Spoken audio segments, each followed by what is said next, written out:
আল্লাহ নবীর কাছে সাহাবায়ে কেরাম বললেন, ওগো আল্লাহর হাবিব, আল্লাহ বলেছেন জান্নাত দিবেন, কোন জান্নাত দিবেন আমরা জানতে চাই। আল্লাহ সাথে সাথে জিবরাইলকে পাঠিয়ে দিলেন, আয়াত নাযিল করে বললেন, ওগো নবীজি, আপনার যে সমস্ত সাহাবায়ে কেরামদেরকে আমি আল্লাহ জান্নাত দেওয়ার জন্য বললাম, এই মুহূর্তে তাদেরকে আমি আল্লাহ জান্নাতুল ফেরদাউস দান করে দিলাম। আল্লাহ নবী আল্লাহর কাছে বললেন, আল্লাহ ও রব্বে কারীম, আমার অনেক উম্মতেরা পৃথিবীতে আসবে, আমি নবীকে দেখবে না। আমি আপনাদেরকে বলতে চাই, আমরা কি আমাদের নবীকে দেখলাম নাকি? যেরকম এমন অনেক মানুষ হবে, আল্লাহ নবী বলেন সাহাবায়ে কেরামদেরকে দেখবে না। ওগো আল্লাহ, কুরআন নাযিল হওয়ার দৃশ্যকে দেখবে না, কিন্তু তারা কালিমা পড়ে মুসলমান হয়ে যাবে। ওই সমস্ত উম্মতের বেলায় তুমি কি ফয়সালা গ্রহণ করলা? আল্লাহ নবী ডেকে ডেকে আল্লাহর কাছে বললেন, আল্লাহ নবীজিকে জানিয়ে দিলেন, ইয়া রাসূলুল্লাহ, ইয়া হাবিবাল্লাহ, ওই সমস্ত উম্মতের জন্য 10 জন জান্নাতি সাহাবায়ে কেরামের সাথে আপনার ওই সমস্ত আদর্শ উম্মতদেরকে আমি আল্লাহ জান্নাতে ঢুকাইয়া দিব। এই জন্যে সাহাবায়ে কেরামদেরকে আদর্শ মানার দরকার আসেনি? আমাদের মধ্যে অনেক মানুষ আছে যারা সাহাবায়ে কেরামদেরকে সত্যের মাপকাঠি মানে না। আমরা বলি যারা সাহাবায়ে কেরামদেরকে সৎ পথে মানে না তারা পথভ্রষ্ট দলে আছে। সাহাবায়ে কেরামদেরকে যারা সত্যের মাপকাঠি মানে তারা পূর্ণ ইমানদারদের হালতে আছে। কথা কোন ঠিক কিনা? এখন আসুন সামনের দিকে যাই। যে কথাটা আমি বুঝাইতে চাইছিলাম প্রথম থেকে, বিশ্বনবী সাল্লাল্লাহু আলাইহি ওয়াসাল্লামের মধ্যে 2টা আকর্ষণ। 1 নম্বর ছিল আল্লাহ নবীর সুন্দর চেহারার আকর্ষণ, 2 নম্বর ছিল আল্লাহ নবীর কোরআন তেলাওয়াতের আকর্ষণ। মনে আসেনি? একটু যেরকম পৃথিবীতে যত নবী রাসূল আসছে 1,24,000, মতান্তরে 2,24,000 নবী রাসূল আসছে। প্রত্যেক নবীর এক একটা কালিমা ছিল। আদম আলাইহিস সালাতু ওয়াস সালামের কালিমা ছিল লা ইলাহা ইল্লাল্লাহ, আদম সফিউল্লাহ। নূহ আলাইহিস সালাতু ওয়াস সালামের কালিমা ছিল লা ইলাহা ইল্লাল্লাহ, নূহ নাজিউল্লাহ। ইব্রাহিম আলাইহিস সালাতু ওয়াস সালামের কালিমা ছিল লা ইলাহা ইল্লাল্লাহ, ইব্রাহিম খালিলুল্লাহ। মুসা আলাইহিস সালাতু ওয়াস সালামের কালিমা ছিল লা ইলাহা ইল্লাল্লাহ, মুসা কালিমুল্লাহ। ইসমাঈল আলাইহিস সালাতু ওয়াস সালামের কালিমা ছিল লা ইলাহা ইল্লাল্লাহ, ইসমাঈল জাবিহুল্লাহ। মুহাম্মাদুর রাসূলুল্লাহ সাল্লাল্লাহু আলাইহি ওয়াসাল্লামের কালিমা ছিল লা ইলাহা ইল্লাল্লাহ, মুহাম্মাদুর রাসূলুল্লাহ সাল্লাল্লাহু আলাইহি ওয়াসাল্লাম। সুবহানাল্লাহ বলেন।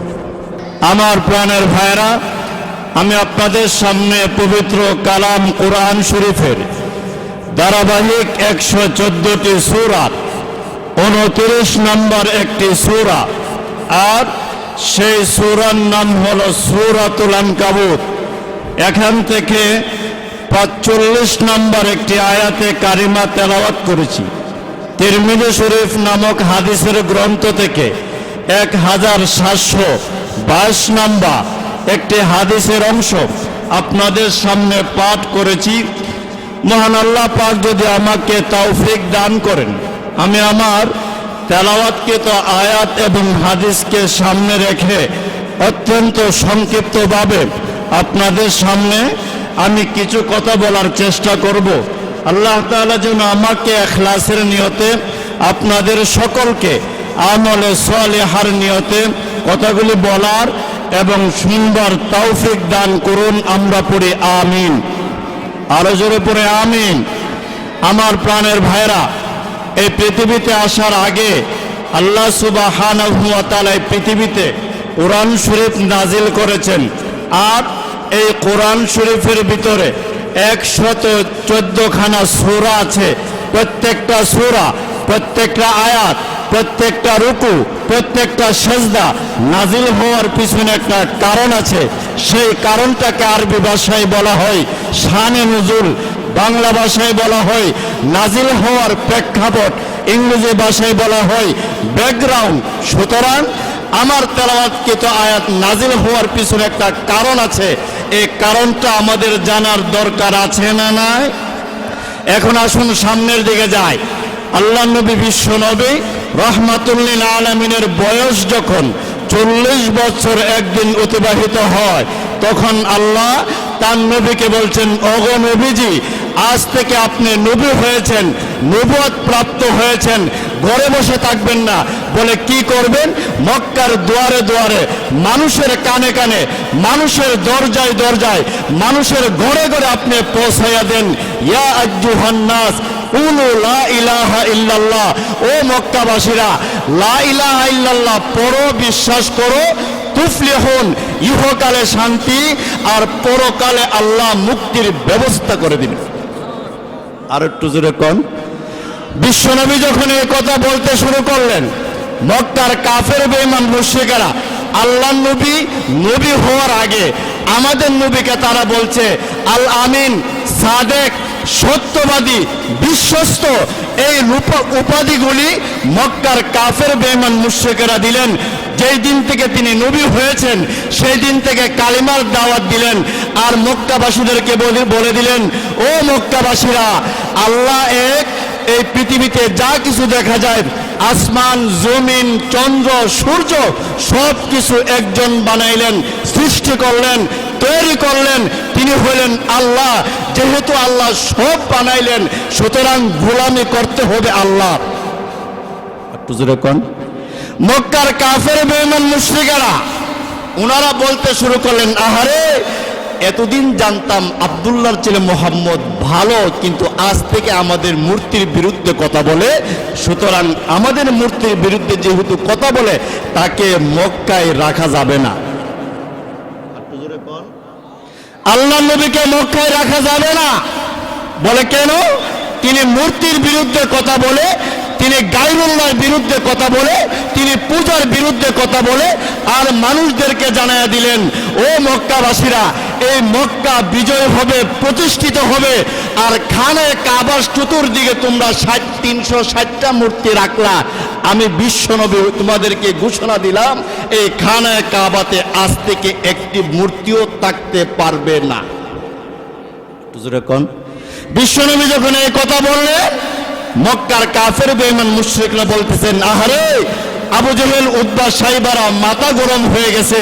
এতদিন বাতিজা আমাদের মূর্তির বিরুদ্ধে কথা বলে না, আজ থেকে আমাদের মূর্তির বিরুদ্ধে কথা বলতে শুরু করলেন।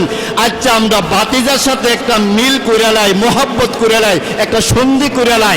নবীজিকে রাত্রেবেলায় ডাকলো, ডাকার পরে আল্লাহ নবী রাত্রেবেলায় একসাথে হইলেন।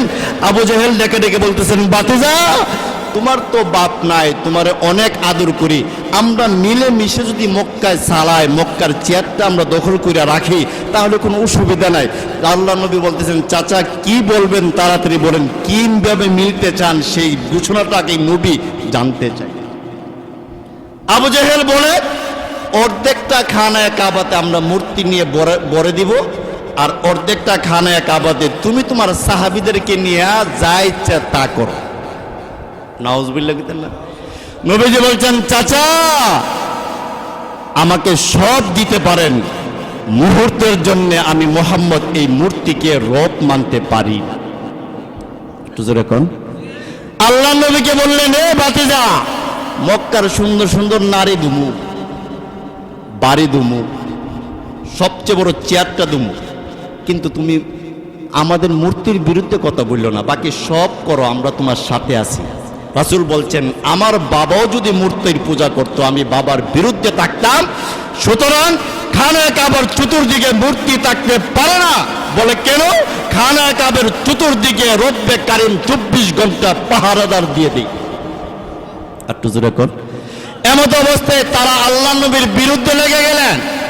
লেগে যাওয়ার পরে একটা মানুষকে হেয় প্রতিপন্ন করতে গেলে তার বিরুদ্ধে খারাপ কথা উঠানো, এটাই শেষ। তারা বলতে শুরু করলেন, মহিলারা আর পুরুষেরা এক প্ল্যাটফর্ম হইয়া ঘোষণা দিলেন, আব্দুল্লাহর ছেলে মোহাম্মদ পাগল হয়ে গেছে। আপনারা বলেন, আমাদের নবী কোনোদিন কি পাগল ছিলেন? নবীজিকে পাগল বলে বলে গালি দেয়। যারা পাগল দেখতে যেত সবাই বলতেছেন, আহারে, এত সুন্দর একটা মানুষ, কত সুন্দর মিষ্টি ভাষায় কথা বলে, তিনি মক্কার বাজারে আসলে আমরা লাভবান হই, তিনি সিরিয়ার বাজারে গেলে সিরিয়ার ব্যবসায়ীরা লাভবান হই। এত সুন্দর বালা মানুষটা পাগল হয়ে গেছে, এক নজর এই লোকটারে দেখার দরকার আসেনি? বালা মানুষটা পাগল হয়ে গেল, তাকে এক নজর দেখার দরকার। সবাই দলে দলে দলে দলে যাইতেছে। আবু জেহেল বলে, তোমরা কই যাও? শুনতেছি মক্কাতে ঘোষণা দিছে চতুর্দিকে আব্দুল্লাহর ছেলে মুহাম্মদ আমাদের প্রাণের মানুষটা পাগল হয়ে গেছে, এই পাগলটাকে এক নজর দেখার জন্য আমরা যাইতেছি। কিয়া দেখে খানায়ে কাবার চতুর্দিকে সাহাবায়ে কেরাম আল্লাহর নবীর সামনে রেখে কান্না করতেছে, আর আল্লাহর নবী খানায়ে কাবার সামনে কোরআন তেলাওয়াত করতেছে।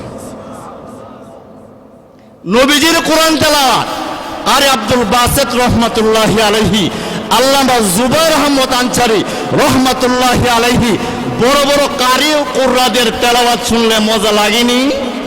আর একটু জোরে কও। কোরআন তেলাওয়াতের মাধ্যমে হাজার হাজার লক্ষ লক্ষ শত শত চোর ডাকাত বদমাশ আল্লাহর ওলি হয়েছে কোরআন তেলাওয়াত শুনে। আজও পর্যন্ত সরাইল এই উত্তর আরিফেলের কোন মানুষ বলতে পারবে না সেরাগালি রূপবানুর গান শুনে আল্লাহর ওলি হইছে। আসেনি কথা কোন? আমাদের কাছে শত শত প্রমাণ আছে। চরমুনার পিসাব হুজুরের দরবারে গিয়ে আল্লামা শাহ আহমদ শফি রহমাতুল্লাহি আলাইহি উনার দরবারে গিয়ে আল্লামা মুফতি ফজলুল হক আমিনী রহমাতুল্লাহি আলাইহি উনার দরবারে গিয়ে শাইখে কাতিয়ার দরবারে গিয়ে নুরউদ্দিন গৌহরপুরের দরবারে গিয়ে শাইখে আব্দুর রহমান রহমাতুল্লাহি আলাইহি উনাদের দরবারে গিয়ে শত শত হাজার হাজার চোর ডাকাত বদমাশ আল্লাহর ওলিয়ে রূপান্তরিত হয়েছে। কথা বলেন ঠিক কিনা? এর দ্বারা বোঝা যায় কোরআন তেলাওয়াত আর কোরআন তাফসিরের মাধ্যমে মানুষ হেদায়েতের পথ পায়, আর গান বাজনার মাধ্যমে মানুষ নষ্ট হয়। এ পর্যন্ত দেখবেন একটা গান এক বছর যখন চলে, দ্বিতীয় বছর এই গানের বিল নাই। আজ থেকে 30 বছর 40 বছর আগের যদি এক বাবাকে বলি, বাবা ছোটবেলায় অনেক গান শুনছেন, রূপবানুর গান, কত ফেসার গান আপনি শুনছেন, এখন আসেনি। এই গানগুলির মেয়াদ 6 মাস আর 1 বছর। আজও পর্যন্ত সরাইল বাজারের ইমাম সাহেব প্রতি রাকাতে সূরা ফাতিহা পড়ে, আস্তে পড়ে, জোরে পড়ে। আজও পর্যন্ত কোনো মুসল্লি বলে নাই কোরআনের এই আয়াতটা সূরাটা বাদ দেন, হুনতে হুনতে আর ভাল লাগে না। কইছিনি কেউ? কেন? এই কোরআন তেলাওয়াতের মধ্যে মজা আছে। তৎকালীন সময় আমাদের নবীর মধ্যে 2টা আকর্ষণ ছিল। আপনারা বলুন কয়টা? আর একটু জোরে কোন। আপনারা কথা বললে আমি কথা বলতে আরাম পাবো, আমি অসুস্থ মানুষ। আমাদের নবীর মধ্যে 2টা আকর্ষণ ছিল। 1 নম্বর আকর্ষণ হইল আমার নবীর সুন্দর চেহারার আলো। খানায়ে কাবাতে কোনো লাইট নাই, আল্লাহর নবী খানায়ে কাবার সামনে হেলান দিয়ে এইভাবে বসে রয়েছে। এই খানায়ে কাবার চতুর্দিকে লাইটের মতো দেখা যায়। আবু জেহেল বলে, ও খানায়ে কাবাতে লাইট গুলোকে? আমি না মুতাউল্লি। শিষ্যরায় বলতেছেন, উস্তাদ মহোদয় জাহাপনা, কেউ লাইট দেয় নাই, আপনার বাতিজা মোহাম্মদ বৈশা রইছে। এই মোহাম্মদ সাল্লাল্লাহু আলাইহি সাল্লামের চেহারার আলোতে মক্কার চতুর্দিকে আল্লাহ পূর্ণিমার লাইট ফিট করেছে। আমার বন্ধুগণ খুব খেয়াল করে বুঝবেন, আল্লাহ নবী রাহমাতুল লিল আলামিন কত সুন্দর ছিলেন, কত সুন্দর ছিলেন। তিরমিজি শরীফের হাদিস প্রমাণ করে হযরত জাবের রাদিয়াল্লাহু আনহু ডেকে ডেকে বলেন, পৃথিবীর মানুষেরা রে, আমি জাবের একদিন মসজিদে নববীতে আল্লাহর নবীর ইমামতিতে নামাজ আদায় করার পরে মসজিদের নববীর বারান্দায় বসলাম। একবার আল্লাহর নবীর চেহারার দিকে তাকাই, আবার আকাশের পূর্ণিমার চাঁদের দিকে তাকাই, আবার আল্লাহর নবীর চেহারার দিকে তাকাই, আবার আকাশের পূর্ণিমার দিকে তাকাই। আমি জাবের আল্লাহর কসম খেয়ে বলি, 7 থেকে 7 বার পর্যন্ত একবার আল্লাহর নবীর চেহারার দিকে তাকাই, আবার আকাশের পূর্ণিমার চাঁদের দিকে তাকাই। আমি জাবের আল্লাহর কসম খেয়ে বলি, আকাশের পূর্ণিমার চাঁদের চেয়ে লক্ষ কোটি গুণ বেশি সুন্দর আল্লাহ বিশ্ব নবীর চেহারাকে বানায়া দিলেন। এত সুন্দর। উনি বলেন, আমি আল্লাহর কসম খেয়ে বলি, আল্লাহর নবীর চেহারা আকাশের পূর্ণিমার চাঁদের চেয়ে লক্ষ কোটি গুণ বেশি সুন্দর। আর একটু জোরে কোন। তিরমিজি শরীফের হাদিস, আয়েশা সিদ্দিকা রাদিয়াল্লাহু আনহা উনি বলেন, যেই দিন আল্লাহর নবী এশারের নামাজ পড়াইয়া আমি আয়েশার রুমের মধ্যে আসতেন, আল্লাহ নবীর চেহারার আলোতে আমি আয়েশা শুয়ের ছিদ্র দিয়া সুতা ঢুকাইতে পারতাম। কেমন সুন্দর হইলে উনি বলেন, আয়েশা বলেন, আল্লাহর কসম খেয়ে বলি, আল্লাহ নবী এশারের নামাজ পড়াইয়া আমি আয়েশার রুমে যখন আসতেন, আমি আয়েশা আল্লাহ নবীর এই সুন্দর চেহারার আলোতে শুয়ের ছিদ্র দিয়ে সুতা ঢুকাইতে পারতাম, আমার কোনো অসুবিধা হইতো না। আর একটু জোরে কর। এখন যত বিশ্ব সুন্দরী আছে, ট্রাম্প বলেন, জো বাইডেন বলেন, আরো যত বিশ্ব সুন্দরী আছে, আমি আমার বাসায় বলি 10 জন 15 জন বিশ্ব সুন্দরী যদি একটা অন্ধকার রুমে রাখা দেন, তাদের চেহারার আলোতে শুয়ের ছিদ্র দেখা যাবে দূরের কথা, আমার বিশ্বাস 42 ইঞ্চি ফাইভেরও ছিদ্র দেখা যাবে না। কথা কোন ঠিক নেই? আল্লাহ নবী এত সুন্দর ছিলেন, নবীজির এই সুন্দর চেহারা যারা দেখতো, আর কোনো কথা নাই, লা শাক্কাফি, আল্লাহ নবীর সুন্দর চেহারার আলোতে নবীর ডান হাত ধরে কালিমা পড়ে কাফের বেঈমান মুশরিকরা মুসলমান হয়ে যাইত। আর একটু জোরে কোন। আল্লাহ নবী ডেকে ডেকে বলেন, পৃথিবীর মানুষেরা রে, আল্লাহ আমাকে এত সুন্দর বানায়া দিলেন, আমার উম্মতরা যদি আমি বিশ্ব নবীকে একবার দেখতেন, আমার উম্মতেরা আমার সুন্নতকে ছাড়তেন না। তার কারণ হইল আমি বিশ্ব নবী এত সুন্দর ছিলাম, কাফের বেঈমান মুশরিকরা আমার এই সৌন্দর্যের আদর্শ দেখার পরে বিনা প্রশ্নে কালিমা পড়ে জিন্দেগির জন্য মুসলমান হয়ে গেল। রাসূল সাল্লাল্লাহু আলাইহি সাল্লামের এত সুন্দর আকর্ষণ, সুন্দর একটা চেহারা ছিল। আমাদের নবীর এই চেহারা জান্নাতে আবার সরাসরি দেখার সম্ভাবনা আছে না? না, আর একটু জোরে কর। জান্নাতে একটা কনফারেন্স হবে, একটা মাহফিল হবে, সেখানে স্বয়ং আল্লাহ আমাদের নবীকে প্রধান অতিথি বানাবে। বিশেষ অতিথি দাউদ আলাইহিস সালাতু ওয়াস সালামকে, আর স্বয়ং আল্লাহ এমন একটা মাহফিলের নিজেই সভাপতি হবেন। আপনারা বলেন, যেখানে এই জান্নাতে যে কনফারেন্সটা হবে, মাহফিলটা হবে, সেখানে আমাদের নবী প্রধান অতিথি, দাউদ আলাইহিস সালাতু ওয়াস সালাম হবেন বিশেষ অতিথি, আল্লাহ স্বয়ং থাকবেন সভাপতি। এই মাহফিলটার আনন্দ মজা লাগবনি? আরো জোরে কোন। বিশ্ব নবী সেই দিন আল্লাহর কাছে বলবেন, আল্লাহ, দাউদ আলাইহিস সালাতু ওয়াস সালাম তেলাওয়াত করবেন সূরা মুলক, আল্লাহ স্বয়ং দাউদ পয়গম্বরের কণ্ঠ থেকে 70 প্রকার সুর বাহির করে দিবেন। তখন আল্লাহ বলবেন, থামেন, এখন আমার প্রধান অতিথি বয়ান করবেন, কোরআন তেলাওয়াত করবেন। আল্লাহ নবী যখন কোরআন তেলাওয়াত করবেন, আল্লাহ নবীর কোরআন তেলাওয়াতের আকর্ষণে শত শত হাজার হাজার বছর এই জান্নাতীরা অজ্ঞান হইয়া নীরবে বসে থাকবেন। কয়েক বছর পরে, শত শত বছর পরে তারা আন্দোলন করবেন, হুর ও গিলম্যানরা আল্লাহর কাছে বলবেন, আল্লাহ, আমাদের স্বামীদেরকে ফেরত দেন, স্বামী ছাড়া আমরা জান্নাতে ঢুকবো না। তখন বিশ্বনবী আল্লাহর কাছে সেজদায় পড়বেন, আল্লাহ, আমার যে উম্মত জীবনে একবার কালিমা পড়ছে, সেই উম্মতের ফায়সালা যদি জান্নাত না হয়, আমি বিশ্বনবী সেজদার থেকে এই মুহূর্তে উঠব না। তারা বলেন, আজ থেকে প্রায় 1500 বছর আগে আমাদের নবী বিদায় হয়েছেন। উম্মতের জন্য তিনি আল্লাহর কাছে দরখাস্ত করছেন, উম্মতের জন্য তিনি আল্লাহর কাছে এমনভাবে দোয়া করছেন, উম্মতের জন্য তিনি আল্লাহর কাছে অ্যাপ্লিকেশন করছেন, উম্মতকে জাহান্নাম থেকে মুক্তি দিয়া জান্নাতে ঢুকানোর জন্য নবীজি আমাদের পক্ষে কাজ করছে কি করছে না? আপন বাবাও পরকালে একটা নেকি দিবে না, কিন্তু আমাদের নবী কালিমা পড়নেওয়ালা একজনকে জান্নাতে না ঢুকায়া নবী নিজেও জান্নাতে ঢুকবেন না। তাহলে আপনারা বলুন, এই নবীর আদর্শ, এই নবীর কথা শোনার দরকার নাই?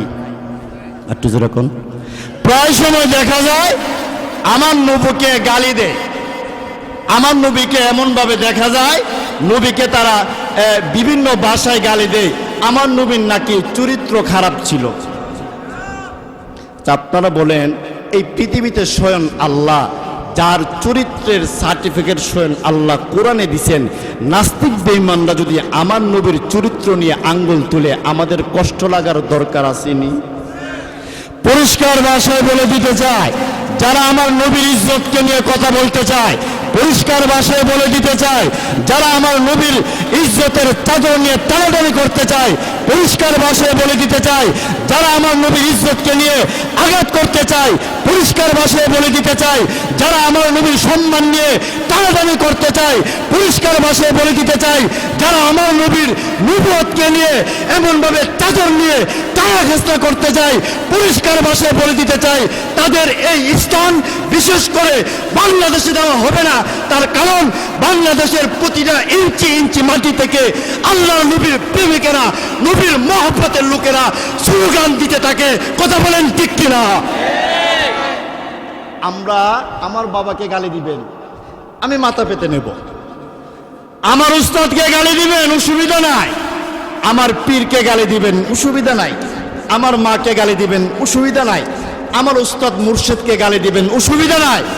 আল্লাহর কসম, বিশ্বনবীর একটা পশমকে গালি দিলে তার জিহ্বা টান দিয়ে বাহির করে দাও। নবীর মহাব্বত ছাড়া হুব্বুন নাবী মিনাল ঈমান, নবীর মহাব্বত ছাড়া জান্নাতে যাওয়ার কল্পনাও করা যায় না। আপনি নবীরে দূর থেকে ভালোবাসবেন, টিভির প্যান্ডেল থেকে ভালোবাসবেন, এই ভালোবাসা আমার নবী চায় না। কিন্তু আমাদের কিছু নামদারি মুসলমান কয়েক বছর আগে ফ্রান্সের মধ্যে আমাদের নবীকে যখন ইজ্জত নিয়ে টানা হেঁচড়া করছে, বাংলাদেশের মধ্যে কিছু নামদারি মুসলমান বিবৃতি দিছে, ফ্রান্সে নবীরে গালি দিলে বাংলাদেশের কি হয়েছে? আপনারা বলেন আমার নবীকে শুধু ফ্রান্সের না পুরো পৃথিবীতে?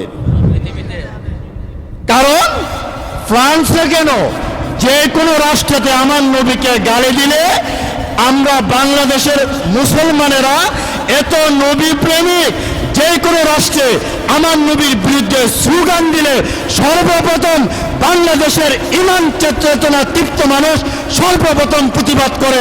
কথা বলেন ঠিক কিনা? আমরা তো এই কথা বলি যে আমাকে মারবেন, অসুবিধা নাই, আমাকে আপনি আঘাত করবেন, অসুবিধা নাই। কিন্তু আল্লাহর নবীর চরিত্র নিয়ে কথা বলবেন, একজন মুসলমান রিক্সা চালক হইলেও মানবে না।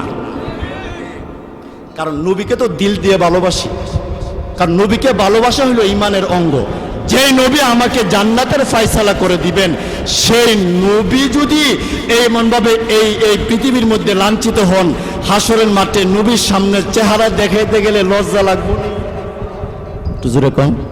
কিন্তু আমাদের দেশে আরেকটা দল আছে যারা আমাদের নবীকে শেষ নবী মানে না। নাউজুবিল্লাহ কোন, তারা আমাদের নবীকে শেষ নবী মানে না, তারা শেষ নবী মানে মির্জা গোলাম মাহমুদ কাদিয়ানীকে। আর একটু জোরে কন। আচ্ছা, আমাদের নবীদের শিক্ষা হইল ইঞ্জিনিয়ার, প্রফেসর, ডাক্তার, দুনিয়ার যত বিদ্যা যেখানে গিয়া শেষ, নবীদের বিদ্যা সেখান থেকে শুরু হয়। দুনিয়ার যে যেই লাইনের শিক্ষক হোক, স্টুডেন্ট হোক, তার একজন শিক্ষক থাকে। আর স্বয়ং নবীদের শিক্ষককে একটু জোরে কন, আরো জোরে কন, আল্লাহ হলেন স্বয়ং নবীদের শিক্ষক। এজন্য আমাদের নবীকে শেষ নবী না মেনে মির্জা গোলাম মাহমুদ কাদিয়ানীকে শেষ নবী মানে। আর মির্জা গোলাম মাহমুদ কাদিয়ানী 3 বার মেট্রিক পরীক্ষা তিনি ফেল করেছেন। ওনার মরণটা হয়েছে টয়লেটও, মাথাটা নিচে আর ট্যাঙ্কগুলো উপরে। আজও পর্যন্ত 1,24,000 নবী রাসূল পৃথিবীতে আসছেন, কোন নবী টয়লেটে মরছে আপনারা সরালের মানুষ শুনছেন তো? নবীদের মরণ হয় আরাম আয়েশে, আর নবীদের মরণের ফায়সালা গ্রহণ করেন একজন। আপনারা বলুন তিনি কে? আমরা বলি শেষ নবী আমাদের নবী মুহাম্মদুর রাসূলুল্লাহ সাল্লাল্লাহু আলাইহি ওয়াসাল্লাম। এর মধ্যে কোনো সন্দেহ নাই। আল্লাহ কোরআনের আয়াত নাযিল করে বলছেন, ও পৃথিবীর মানুষেরা, আমি আল্লাহর পরে এই পৃথিবীতে সবচেয়ে সম্মানী মানুষ হইল আমার বন্ধু মুহাম্মদ। আর একটু জোরে কোন। যে কথাটা বলতেছিলাম, আল্লাহর নবীর 2টা আকর্ষণের মধ্যে 1 নম্বর আকর্ষণ ছিল আল্লাহর নবীর সুন্দর চেহারা, 2 নম্বর আকর্ষণ ছিল আল্লাহর নবীর জবান থেকে কোরআন তেলাওয়াত। একটু জোরে কোন। নবী যে খানায় সামনে তেলাওয়াত করতেন, আলাম নাজআল লাহু আইনাইন ওয়া লিসানান ওয়া শাফাতাইন ওয়া হাদাইনাহুন নাজদাইন فلقتحم العقبة وما أدراك ما العقبة فك رقبة أو إطعام في يوم ذي مسغبة يتيما ذا مقربة أو مسكينا ذا متربة ثم كان من الذين آمنوا وتواصوا بالصبر وتواصوا بالمرحمة أولئك أصحاب الميمنة والذين كفروا بآياتنا هم أصحاب المشأمة عليهم نار مؤصدة الله أكبر নবীজি যখন খানায় কাবার সামনে তেলাওয়াত করতেন, কাফের বেঈমান মুশরিকরা একজন কানায় কানায় কথা কয়, এত সুন্দর কোরআন তেলাওয়াত, আরবি বাক্য কোনো কাফের বেঈমান মুশরিক বলতে পারে না। সুতরাং উনি যে এই কোরআন তেলাওয়াত করছেন, ওনার কোরআন তেলাওয়াতে আমরা বিশ্বাস করে নিলাম তিনি আল্লাহর পয়গম্বর, এর মধ্যে কোনো সন্দেহ নাই। আর একটু যেরকম মুফতি সাহেব উঠে আসেন, মুদান সাহেব আসেন। তাহলে যে কথাটা বলতেছিলাম, আল্লাহ নবী সাল্লাল্লাহু আলাইহি ওয়াসাল্লাম কোরআন তেলাওয়াতের মাধ্যমে তাদের মনকে জয় করে আল্লাহ নবী সাল্লাল্লাহু আলাইহি ওয়াসাল্লাম এই কোরআন তেলাওয়াতের মধ্যে খানায়ে কাবার চতুর্দিকে যখন কোরআন তেলাওয়াত করতেন, কাফের বেঈমান মুশরিকরা আমাদের নবীকে যখন দেখতে আসতেন, আমাদের নবীর এই কোরআন তেলাওয়াতের আকর্ষণে কালিমা পড়ে তারা জিন্দেগীর জন্য মুসলমান হয়ে যেত। আজ থেকে 1500 বছর আগে কোরআনের এই আকর্ষণ যেমন আছে, আজকেও এই কোরআনের আকর্ষণ আছে না নাই? একটু জোরে কোন। আপনারা দেখবেন 2010 সালের পর থেকে নিয়ে 2022 সাল পর্যন্ত পুরো পৃথিবীতে যত কোরআনের প্রতিযোগিতা হয়েছে, সেখানে বাংলাদেশের কোরআনের হাফেজরা 1, 2, 3 নম্বর পুরস্কার এনেছে বাংলাদেশ।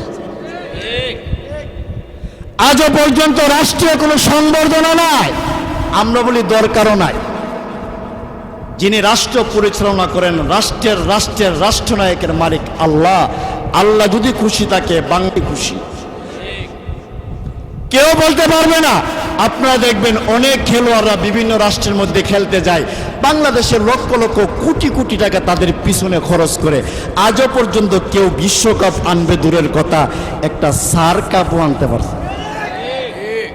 আমরা পরিষ্কার ভাষায় বলে দিতে চাই, প্রতি বছর 2010 সালের পর থেকে নিয়ে 2022 সালের অক্টোবর মাসের 31 তারিখ পর্যন্ত পুরো পৃথিবীতে যত কোরআনের প্রতিযোগিতা হয়েছে, আল্লাহর কসম সেখানে বাংলাদেশের কোরআনের হাফেজরা 1 নম্বর, 2 নম্বর, 3 নম্বর পুরস্কার বাংলাদেশে নিয়ে আসছে। তার কারণ বাংলাদেশের মাটি কোরআনের হাফেজদের ঘাঁটি। কথা বলেন ঠিক কিনা?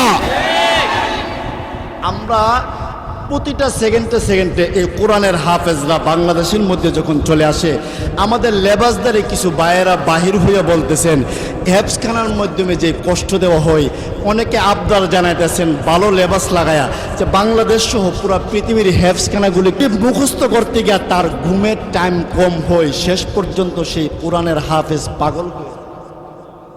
আপনার সরলের শিক্ষিত সমাজের মানুষ আজও পর্যন্ত কোরআনের শরীফ হেফজ করতে গিয়া আমাদের ব্যাপারীপাড়া মাদ্রাসার হাফিজ সাহেব, প্রিন্সিপাল মাওলানা মুফতি হাফেজ মাজহারুল ইসলাম সাহেবের মতো হাজার হাজার কোরআনের হাফেজরা, লক্ষ লক্ষ কোরআনের হাফেজরা, কোটি কোটি কোরআনের হাফেজরা পৃথিবীতে আছে। পাগল হয়েছে তো যেরকম। এটা হলো ইহুদি নাসারা খ্রিস্টানদের ষড়যন্ত্র। আমাদের লেবাস লাগাইয়া আমাদের হেফজখানাগুলি যদি বন্ধ করতে পারে, তাহলে বাংলাদেশের তারা আর পৃথিবীতে 1 নম্বর 2 নম্বর পুরস্কার আনতে পারবে না। আমরা পরিষ্কার ভাষায় বলে দিতে চাই, ও কমেডিয়ান নোয়াখালীর বক্তা, আপনি যত সাফা বাড়ান অসুবিধা নাই, বাংলাদেশের প্রতিটা মহল্লাতে, প্রতিটা গ্রামে, প্রতিটা অঞ্চলে হেফজখানা আরো বৃদ্ধি পাবে। হাজার হাজার শত শত কোরআনের হাফেজ বাংলাদেশে আরো তৈরি হবে। কথা বলেন ঠিক কিনা? কারণ এই তাহাজ্জুদের নামাজের সময় কোরআনের হাফেজরা যখন কোরআন শরীফ তেলাওয়াত করে, আর আমরা সাপ ভদ্রলোকরা নাক টাইনা ঘুমাই, তাদের কোরআন তেলাওয়াতের বরকতে এই বাংলাদেশকে আল্লাহ বালা মুসিবত থেকে হেফাজত করছে। কারণ এই বাংলাদেশের ভিতরে আলাদা আমাদের মুরব্বীরা বুজুর্গ করা, আল্লামা আহমদ শফি রহমতুল্লাহ আলাইহি, আল্লামা জুনায়েদ বাবুনগরী রহমতুল্লাহ আলাইহি, ওনাদের জবান থেকে আমি সরাসরি শুনেছি। ওনারা বলেছেন বাংলাদেশে মহল্লা মহল্লাতে মাদ্রাসা আছে বিদায় আল্লাহ করুণার নামক বড় বড় মুসিবত থেকে বাংলাদেশকে হেফাজত করছে। আপনি দেখবেন পুরা পৃথিবীতে করুণার অভাব নাই, আর বাংলাদেশের মধ্যে করুণই নাই।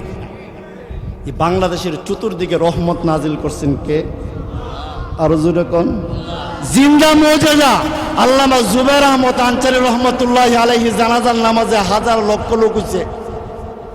পুরা মিডিয়া, দেশের বাহিরের মিডিয়ারা সহ তাচ্ছিল্য তুচ্ছ তাচ্ছিল্য করে ব্রাহ্মণবাড়িয়া সরালের মানুষদেরকে ঘৃণা করতে শুরু করছে। এলার্ট জারি করছেন, লাল পতাকা দিছেন, আর বলে দিছেন যতজন জানাজার নামাজে গেছে তাদেরকে 14 দিন পর্যন্ত হোম কোয়ারেন্টাইনে রাখা হবে। দেখা যাবে কতজনের করোনা হয়। আল্লাহর কসম, লক্ষ লক্ষ মানুষ আল্লামা জুবায়ের আহমদ আনসারী রহমতুল্লাহ আলাইহি জানাজার নামাজে উপস্থিত হয়েছে। আপনাদের জানা মতো কতজনের করোনা হয়েছে? এর দ্বারা প্রমাণ হয়ে যায় আল্লাহর ওলিদের কাছে গেলে করোনা বাড়তে বাড়তে, উলামায়ে কেরামের কাছে গেলে। আর করোনার জন্য ডাক্তাররা যে মেডিসিন বলে, আমরা ঢাকাতে অনেক সময় গেলে জিজ্ঞাসা করি ডাক্তার সাহেব করোনারে তো ডরায়, কেমনে হেফাজত কম, কেমনে আমরা মানে থাকতে পারবো হেফাজতে? তখন ডাক্তাররা বলেন হুজুর হাত পাও ভালো করে ধুয়েন, পরিষ্কার করেন, হাত না ধুয়ে বাসায় যায়েন না। ডাক্তার সাহেবকে আমি বললাম হাত পা সব কিছু দোয়ার হাদিস আজ থেকে প্রায় 1500 বছর আগে আমার নবী বলে গেছে। নবীজি বলছেন কেউ যদি উজু অবস্থায় থাকে, এমত অবস্থায় যদি তার মরণ হয়, স্বয়ং আল্লাহ তার জবান দিয়ে কালিমা পড়ার ব্যবস্থা দান করে।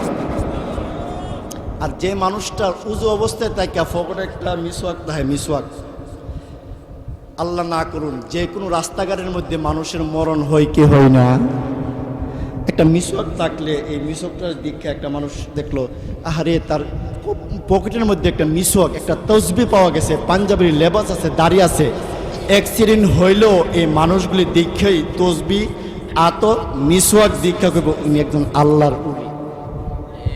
জুড়ে কন অথচ উনি না। হাদিস শরীফে আসছে আল্লাহ বলে, আল্লাহ নবী বলেন মানুষের ধারণা সে উলি, উলি না, কিন্তু মানুষের ধারণাকে পূর্ণ করতে গিয়ে আল্লাহ তাকে উলি বানাইয়া কবর নিয়ে। এই জন্যে বলি এই কোরআনের প্রতিষ্ঠানগুলির পক্ষে কাজ করার দরকার, কোরআনের হাফেজদের পক্ষে কাজ করা দরকার। ব্যাপারীপাড়া মাদ্রাসার মতো এই সমস্ত মাদ্রাসার পিছনে কাজ করা দরকার। এই সমস্ত মাদ্রাসা থেকে এমনভাবে আল্লামা শামসুল হক ছড়ালি দামাত বারাকুম তৈরি হবে। এই সমস্ত মাদ্রাসা থেকে আল্লামা আমিনুর রহমতুল্লাহ আলাইহি তৈরি হবে। এই সমস্ত মাদ্রাসা থেকে আল্লামা মোহাম্মদ আলী সাহেব রহমতুল্লাহ আলাইহি তৈরি হবে। এই সমস্ত মাদ্রাসা থেকে মুফতি হাফেজ মাজহারুল ইসলামের মতো দক্ষ দক্ষ আলেম তৈরি হবে। কথা বলেন ঠিক কিনা? এই জন্য আমি যে কথাটা বলতেছিলাম, আল্লাহ নবী সাল্লাল্লাহু আলাইহি ওয়াসাল্লামের 2 নম্বর আকর্ষণটা ছিল আল্লাহ নবীর কোরআন তেলাওয়াত। নবীজি বলছেন কোরআন সুরে পড়লে শুনলে আল্লাহ তার ঈমান বাড়ায়।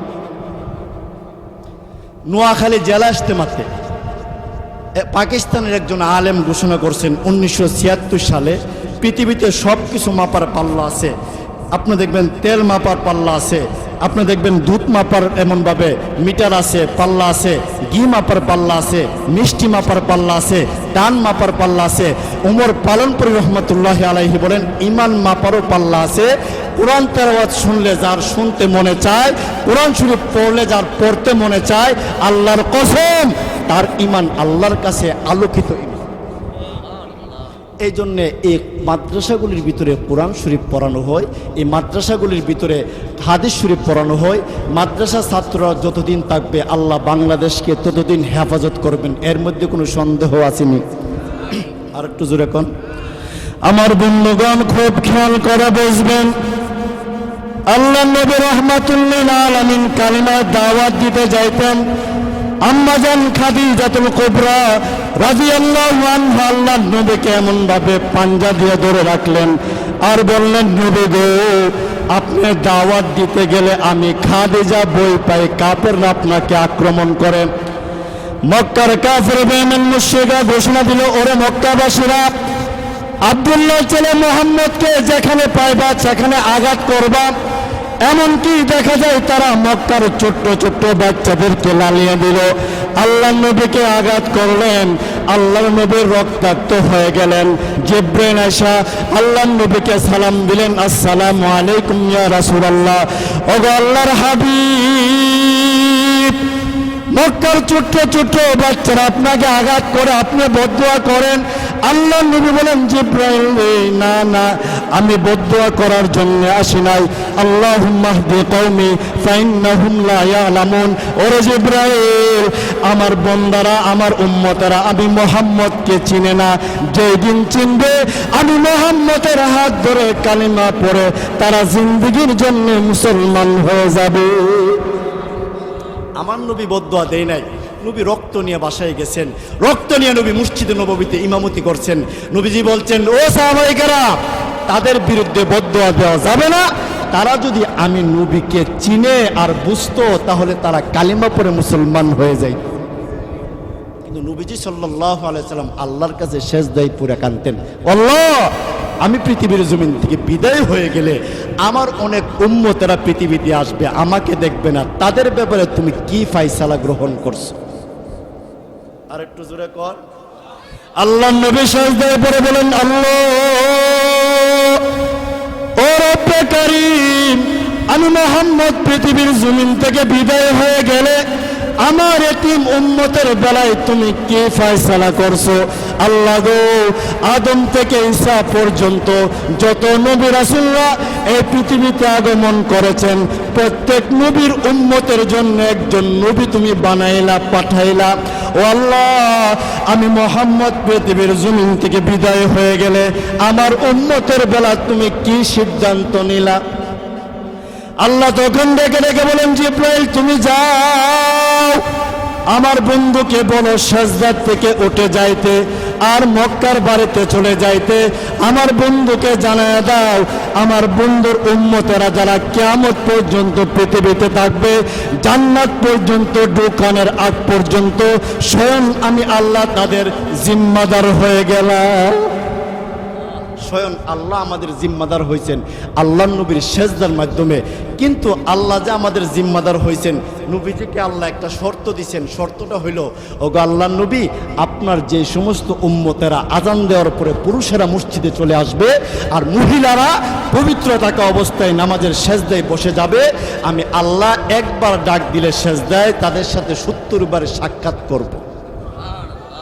নবীজি মেরাজের রজনীতে আল্লাহকে বলছেন, আল্লাহ, আমি আপনার সাথে সাক্ষাৎ করছি, আমার উম্মতেরা তো আপনার সাথে সাক্ষাৎ করতে মনে চাইবে, তারা এই প্রশ্ন করলে আমি কি জবাব দিব? উমর বলছেন, আল্লাহ রাসূল সাল্লাল্লাহু আলাইহি সাল্লাম, আপনি মেরাজ করছেন, আমরা উম্মতেরা কি মেরাজের অংশ পাবো না?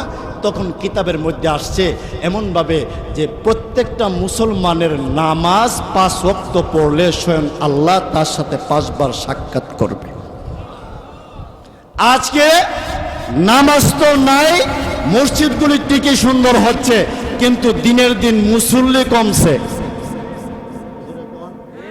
মসজিদ চাকচিক্য, উত্তর পাড়ার মসজিদে 3টা এসি হইলে দক্ষিণ পাড়ার মসজিদে 5টা, দক্ষিণ পাড়া 5টা হইলে পূর্ব পাড়ায় 10টা, পূর্ব পাড়ায় 10টা হইলে পশ্চিম পাড়ায় 12টা। সৌন্দর্যের প্রতিযোগিতা আছে, আমলের প্রতিযোগিতা বেশি নাই। কিন্তু এই আমলের একটা জোর ছিল।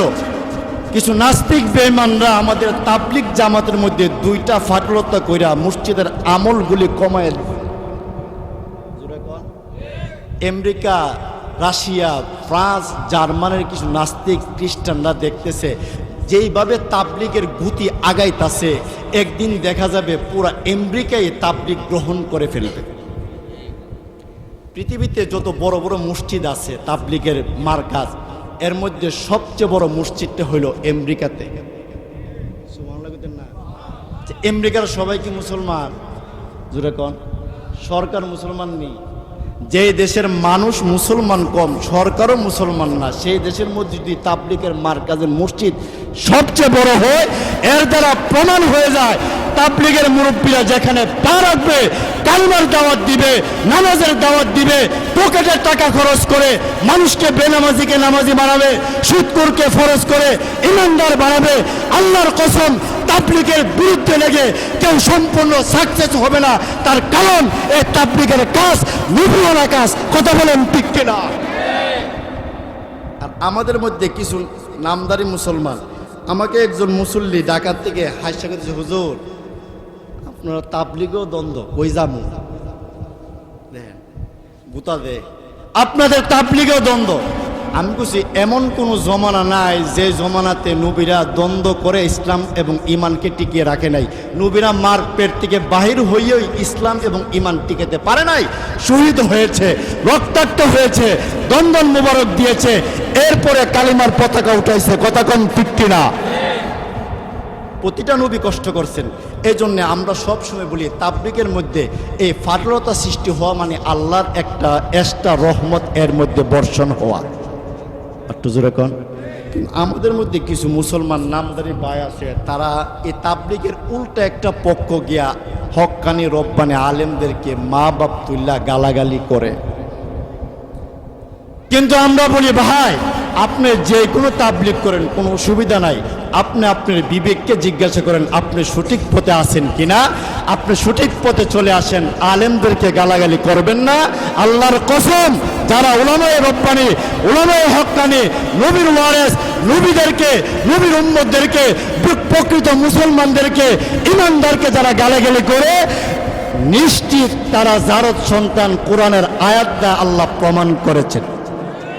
হাম্মাজিম মাশাইম বিনামিম উতুল্লিম বাদা যালিকা জানিম। আল্লাহ স্বয়ং আয়াত নাযিল করে বলছেন কোরআনওয়ালাদেরকে যারা গালায় দেয় এরা যে শারদ সন্তান, এর মধ্যে কোনো সন্দেহ নাই। আজ থেকে প্রায় 1500 বছর আগে আল্লাহ আয়াত নাযিল করে ঘোষণা করেছেন। কথা কোন ঠিক কিনা? গত 2 দিন আগে একটা জিনিস দেখে আমার খুব ভালো লেগেছে। সেই জিনিসটা হলো মিরপুর DUHS মসজিদের মধ্যে মসজিদ কর্তৃপক্ষ একটা সিদ্ধান্ত নিয়েছে, আমার অনেক পছন্দ হয়েছে। সুবহানাল্লাহ পড়েন। সেখানে তারা উদ্যোগ নিয়েছে যে সমস্ত বাচ্চারা 8 বছর থেকে 18 বছর পর্যন্ত তারা 2 ওয়াক্ত নামাজ লাগাতারে 40 দিন জামাতে পড়লে তাদেরকে একটা সাইকেল পুরস্কার দেওয়া হবে। যারা সোশ্যাল মিডিয়াতে আছে নিশ্চিত আপনারা দেখতে পেরেছেন, উনি প্রথম ধাপে আজ থেকে 2 মাস আগে 93 জনকে সাইকেল পুরস্কার দিয়েছে সেই মসজিদ কর্তৃপক্ষ।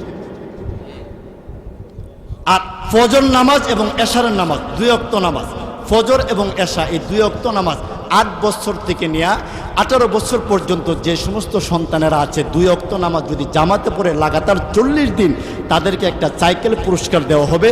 গত 2 দিন পূর্বে 230 জনকে মসজিদ কমিটি সাইকেল পুরস্কার দিছে। একটু জোরে কোন। এই উদ্যোগটা আমাদের জন্য, মুসলমানের জন্য ভালো না খারাপ? উনি এই কথাটাও বলেছেন 18 বছর থেকে নিয়ে মুরব্বী সাদা দাড়িওয়ালা পর্যন্ত যারা 40 দিন লাগাতার একটানা ফজর এমনকি জোহর, তাদের তো কোনো ক্লাস নাই, স্কুল কলেজ ইউনিভার্সিটি নেই, তারা যদি 5 ওয়াক্ত নামাজ সেখানে পড়ে তাহলে তাদেরকে এত বড় পুরস্কার দেওয়া হবে। এটা মিডিয়া জানবে না, চুপে চাপে তার চেয়ে বড় পুরস্কার কর্তৃপক্ষ তাদেরকে দেবে। আর একটু জোরে কোন। এর দ্বারা ইমানের চেতনা বেড়ে যায়। আমাদের সন্তানদেরকে এমনভাবে যদি আমরা এইভাবে মসজিদের মধ্যে ঢুকাই, নামাজ পড়ানো শিখাই, আমাদের সন্তানদেরকে যদি আমরা নামাজ শিক্ষা দেই, আমাদের সন্তানদেরকে যদি আমরা কোরআন শিক্ষা দেই, আমাদের সন্তানদেরকে যদি আমরা হাদিস শিক্ষা দেই, আমাদের সন্তানদেরকে যদি আমরা তালিম তরবিয়ত শিক্ষা দেই, আল্লাহর কসম এই সমস্ত সন্তানের মা বাপ বৃদ্ধাশ্রমে যাবে। আর একটু জোরে কোন। আজও পর্যন্ত আপনারা দেখবেন কোনো বাংলাদেশের বৃদ্ধাশ্রমের মধ্যে কোনো আলেম, হাফেজ, মুয়াজ্জিন, ইমামের মা বাপ আসেনি। যেরকম কারণ কোরআনের শিক্ষা একটা অমানুষকে মানুষ বানায়া দেয়। আর একটু জোরে কোন। যাদের মধ্যে কোরআনের শিক্ষা নাই, বাংলাদেশের এক বেয়াদবা মহিলা যার নাম তসলিমা নাসরিন, উনি একটা নাস্তিক বেয়াদব মহিলা, উনি ওনার মা একদিন কোরআন শরীফ পড়ে মাকে জিজ্ঞাসা করছেন, মা এটা কি? মা বলল, মারে এটা তো আল্লাহর কালাম কোরআন। ও মা, তুমি কি আল্লাহকে দেখছো? বলে না, আমি তসলিমা নাসরিন তোমার মেয়ে হইয়া ডক্টর হইয়া বললাম, আমার তো যেই আল্লাহকে দেখা যায় না সেই আল্লাহর কোরআনকে আমি তসলিমা মানতে পারি না, বিশ্বাস করতে পারি না। আপনারা বলেন, ডক্টর হয়েছে, উচ্চ শিক্ষা অর্জন করেছে, মানুষ হয়েছে? হুজুর এখন আমাকে এক মুসল্লি বলছেন, হুজুর দোয়া করবেন আমার 2টা ছেলে আল্লাহ যেন তাদেরকে মানুষ বানায়। আমি বললাম, ভাই আপনার সন্তানরা তো মানুষ, এই মানুষ না। মানুষ হতে গেলে তাকে কোরআন শিক্ষা, সুন্নতি শিক্ষা, নামাজি শিক্ষা, তালিমের শিক্ষা, তাবলিগি শিক্ষা, মাদ্রাসার শিক্ষা, আদবি শিক্ষা তার মধ্যে থাকতে হবে। আল্লাহর কসম, ও মানুষটাকে স্বয়ং আল্লাহ মানুষ বানাইয়া জান্নাতের সার্টিফিকেট দিবেন। কতক্ষণ ঠিক কিনা? 10 জন সাহাবী জান্নাতের সার্টিফিকেট পাইছেন। জান্নাতের সার্টিফিকেট পাওয়ার পরে আল্লাহর কাছে সেজদায় পড়ছেন, আল্লাহ কোন জান্নাত দিবা তুমি? তুমি তো শুধু জান্নাত বলছো, কোন জান্নাত দিবা আমাদেরকে বলো। তখন আল্লাহ আয়াত নাজল করে বলছেন, আমি তোমাদের জন্য জান্নাতুল ফেরদাউস ওয়াজিব করে রাখলাম। 10 জন সাহাবী, আবু বকর ফিল জান্নাহ, উমর ফিল জান্নাহ, উসমান ফিল জান্নাহ, আলী ফিল জান্নাহ, তলহা ফিল জান্নাহ, জুবাইর ফিল জান্নাহ, আব্দুর রহমান ইবনে আউফ ফিল জান্নাহ, সাদ ইবনে আবি ওয়াক্কাস ফিল জান্নাহ, সাঈদ ইবনে জুবাইর ফিল জান্নাহ, ওয়া আবু উবাইদা ইবনুল জাররাহ ফিল জান্নাহ। আল্লাহু আকবার বলে। 10 জন সাহাবী জান্নাতের সার্টিফিকেট পাইছেন, সেজদায় পড়ে গেছেন, আল্লাহ কোন জান্নাত দিবা তুমি আমাদেরকে, সেই জান্নাতের কথা উল্লেখ করে দাও। সুবহানাল্লাহ বলেন। আল্লাহ নবীর কাছে সাহাবায়ে কেরাম বললেন, ওগো আল্লাহর হাবিব, আল্লাহ বলেছেন জান্নাত দিবেন, কোন জান্নাত দিবেন আমরা জানতে চাই। আল্লাহ সাথে সাথে জিবরাইলকে পাঠিয়ে দিলেন, আয়াত নাযিল করে বললেন, ওগো নবীজি, আপনার যে সমস্ত সাহাবায়ে কেরামদেরকে আমি আল্লাহ জান্নাত দেওয়ার জন্য বললাম, এই মুহূর্তে তাদেরকে আমি আল্লাহ জান্নাতুল ফেরদাউস দান করে দিলাম। আল্লাহ নবী আল্লাহর কাছে বললেন, আল্লাহ ও রব্বে কারীম, আমার অনেক উম্মতেরা পৃথিবীতে আসবে, আমি নবীকে দেখবে না। আমি আপনাদেরকে বলতে চাই, আমরা কি আমাদের নবীকে দেখলাম নাকি? এমন অনেক মানুষ হবে, আল্লাহ নবী বলেন সাহাবায়ে কেরামদেরকে দেখবে না। ওগো আল্লাহ, কোরআন নাযিল হওয়ার দৃশ্যকে দেখবে না, কিন্তু তারা কালিমা পড়ে মুসলমান হয়ে যাবে। ওই সমস্ত উম্মতের বেলায় তুমি কি ফয়সালা গ্রহণ করলা? আল্লাহ নবী ডেকে রেখে আল্লাহর কাছে বললেন, আল্লাহ নবীজিকে জানিয়ে দিলেন, ইয়া রাসূলুল্লাহ, ইয়া হাবিবাল্লাহ, ওই সমস্ত উম্মতের জন্য 10 জন জান্নাতি সাহাবায়ে কেরামের সাথে আপনার ওই সমস্ত আদর্শ উম্মতদেরকে আমি আল্লাহ জান্নাতে ঢুকায়া দিব। এই জন্য সাহাবায়ে কেরামদেরকে আদর্শ মানার দরকার আসেনি? আমাদের মধ্যে অনেক মানুষ আছে যারা সাহাবায়ে কেরামদেরকে সত্যের মাপকাঠি মানে না। আমরা বলি যারা সাহাবায়ে কেরামদেরকে সৎ পথে মানে না তারা পথভ্রষ্ট দলে আছে। সাহাবায়ে কেরামদেরকে যারা সত্যের মাপকাঠি মানে তারা পূর্ণ ইমানদারদের হালতে আছে। কথা কোন ঠিক কিনা? এখন আসুন সামনের দিকে যাই। যে কথাটা আমি বুঝাইতে চাইছিলাম, প্রথম থেকে বিশ্বনবী সাল্লাল্লাহু আলাইহি ওয়াসাল্লামের মধ্যে 2টা আকর্ষণ। 1 নম্বর ছিল আল্লাহ নবীর সুন্দর চেহারার আকর্ষণ, 2 নম্বর ছিল আল্লাহ নবীর কোরআন তেলাওয়াতের আকর্ষণ। মনে আসেনি? একটু জোরে কোন। পৃথিবীতে যত নবী রাসূল আসছে 1,24,000, মতান্তরে 2,24,000 নবী রাসূল আসছে। প্রত্যেক নবীর এক একটা কালিমা ছিল। আদম আলাইহিস সালাতু ওয়াস সালামের কালিমা ছিল লা ইলাহা ইল্লাল্লাহ। আদম সফিউল্লাহ। নূহ আলাইহিস সালাতু ওয়াস সালামের কালিমা ছিল লা ইলাহা ইল্লাল্লাহ। নূহ নাজিউল্লাহ। ইব্রাহিম আলাইহিস সালাতু ওয়াস সালামের কালিমা ছিল লা ইলাহা ইল্লাল্লাহ। ইব্রাহিম খালিলুল্লাহ। মুসা আলাইহিস সালাতু ওয়াস সালামের কালিমা ছিল লা ইলাহা ইল্লাল্লাহ।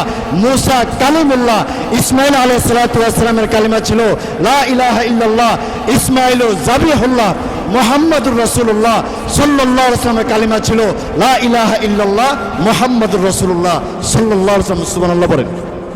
এই জন্য বিশ্বনবী সরকারে আলম সাল্লাল্লাহু সাল্লাল্লাহু আলাইহি সাল্লাম আমাদের সামনে এই আয়াতটা নাজিল করছেন। আমার তেলাওয়াতকৃত আয়াতে আল্লাহ দুইটা কর্মসূচি দিলেন আর বললেন এই দুইটা কর্মসূচি পালন করে যারা কবরে আসবে আমি আল্লাহ তাদেরকে ইহকালের শান্তি পরকালের মুক্তি দিয়ে জান্নাত পর্যন্ত পৌঁছে।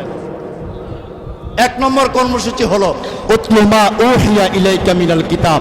ওগো নবীজি, এই পৃথিবীতে আমি আল্লাহ এমন একটা গ্রন্থ দিলাম কোরআন, মানুষ যত পড়বে এই কোরআনের মধ্যে আমি আল্লাহ তত বেশি বরকত ঢেলে দিলাম। একটু জোরে কোন। পৃথিবীতে আল্লাহ চারটা জিনিস রাখলেন, যে চারটা জিনিসের দিকে তাকায় থাকলে আল্লাহ তাদেরকে সওয়াব দেন। এর মধ্যে একটা হলো আন-নাজরু ইলাল কুরআনি ইবাদা। কোরআন পড়তে পারেন না কিন্তু কোরআন শরীফের দিকে তাকায় থাকলে আল্লাহর রহমতের ফেরেশতারা সওয়াব লিখবে। দুই নম্বর আন-নাজরু ইলাল কাবাতি ইবাদা। খানায় কাবার দিকে তাকায় থাকলে আল্লাহর রহমতের ফেরেশতারা সওয়াব লিখতে থাকবে। তিন নম্বর আন-নাজরু ইলাল আলিমি ইবাদা।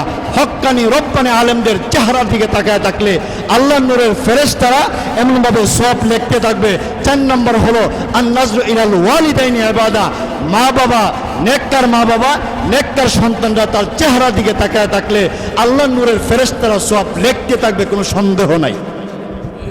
এই জন্য আজকাল দেখবেন আমাদের সন্তানদের কাছে মা বাপ এই অবস্থা বর্তমানে আছে, সন্তান বড় হয়ে গেলে মা বাবার দিকে তারা তাকায় না, আর বিয়ে শাদী করার পরে বউ আপন হয়ে যায়, মাকে অনেকে চিনে না।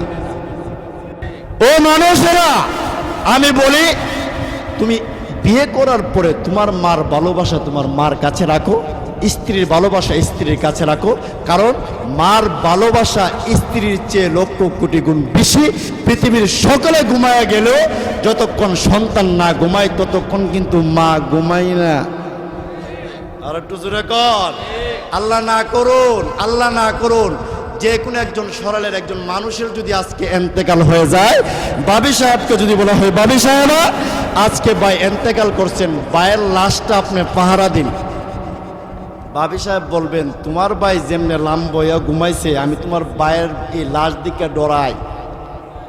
আপনি বলেন যে ওয়াইফ স্ত্রীকে এক মিনিট একদিন ছাড়া আপনি বাঁচেন নাই, এন্তেকাল করার সাথে সাথে রাত্রেবেলায় আপনার স্ত্রী আপনাকে পাহারা দিতে রাজি না, সেই স্ত্রী আপনাকে জান্নাতে নেক আমল দিয়ে দিবন। জোরে কোন। আমার বন্ধুগণ খুব খেয়াল করে বুঝবেন, আল্লাহ নবী রাহমাতুল্লিল আলামিন বলেন পৃথিবীর মানুষেরা রে, আমার আল্লাহ তোমাদের সামনে এমন একটা গ্রন্থ আল কোরআন রাখলেন, পড়তে পারো না কোনো সুবিধা নাই, তুমি যদি কোরআন শরীফকে বুকের মধ্যে লইয়া হাজা কালামু রাব্বি, হাজা কালামু রাব্বি, হাজা কালামু রাব্বি, এটা আমার আল্লাহর কথা, এটা আমার আল্লাহর কথা, এটা আমার আল্লাহর বাণী, এইভাবে বুকের মধ্যে লইয়া কেউ যদি কান্না করে, আল্লাহ নবী ডেকে ডেকে বলেন পৃথিবীর মানুষেরা রে, তোমার সিনার মধ্যে কোরআন শরীফকে ধারণ করে তুমি যদি 2 ফোঁটা চোখের পানি ফালাও, আল্লাহর কসম খেয়ে বলি কাল কিয়ামতের ময়দানে কোরআন শরীফ সাক্ষী দিয়ে তোমাকে জান্নাত পর্যন্ত পৌঁছায়া দেবে।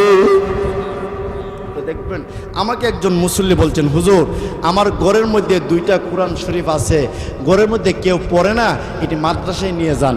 আমি ওনাকে জিজ্ঞাসা করলাম এই 2টা কোরআন শরীফ আপনার ঘরের মধ্যে থাকলে সমস্যা কি?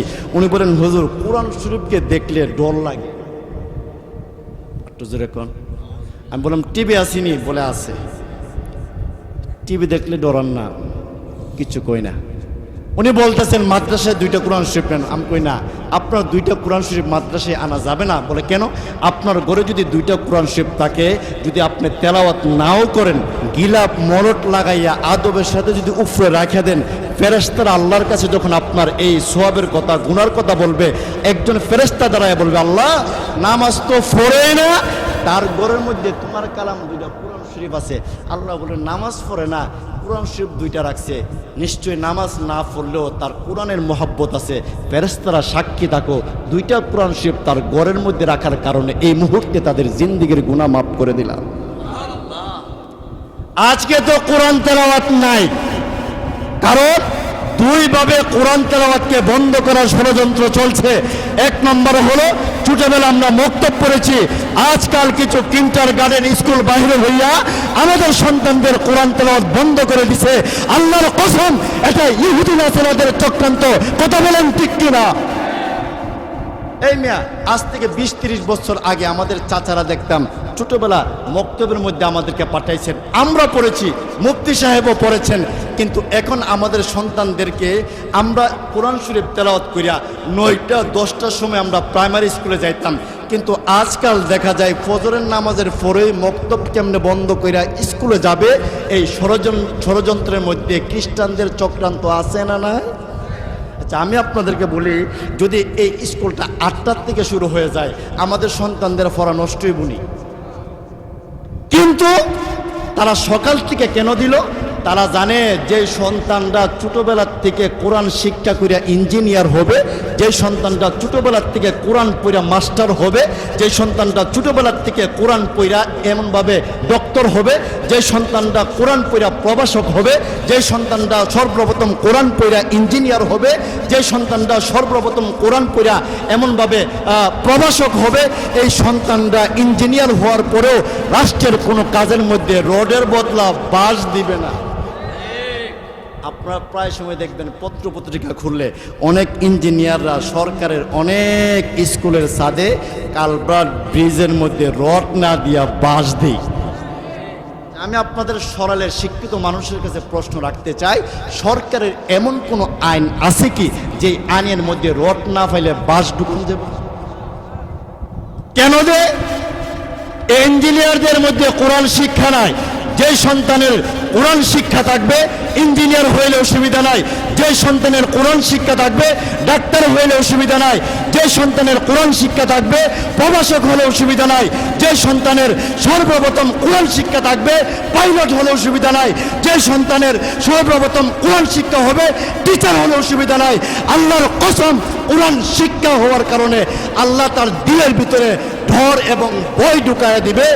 আর যে ইঞ্জিনিয়ারের যে দিলের ভিতরে ডোর এবং বই থাকবে, ওই ইঞ্জিনিয়ার রোডের বদলা বাঁশ দিবে না, নিজের চাকরির বেতনের অংশ দেওয়া হইল রোড। এইগুলি হইল কোরআন শিক্ষার না করার আমাদের ফসল হইল এইগুলি। এই জন্য যে কথাটা বলতেছিলাম, ছোটোবেলা আমাদের মা চাষিরা ফজরের আজান দিলে মুরগা যখন রাখছে ককক, এমন তো অবস্থায় মা চাষি দাদিরা কোরআন শরীফ লইয়াছেরা সুর দিয়া দেয়া আল্লাযিনা কাফারু বিআয়া। এখন কিন্তু এই আওয়াজটা বাজানো নাই। কথা কোন কেন নাই জানেননি? স্টার জলসা জি বাংলা এসা কোরআন শরীফ তেলাওয়াত বন্ধ করে দিছে মহিলাদের।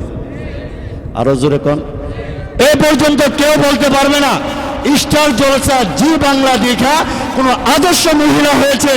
স্টার জলসা জি বাংলা আমাদের মহিলাদেরকে নষ্ট করার ষড়যন্ত্র চলছে।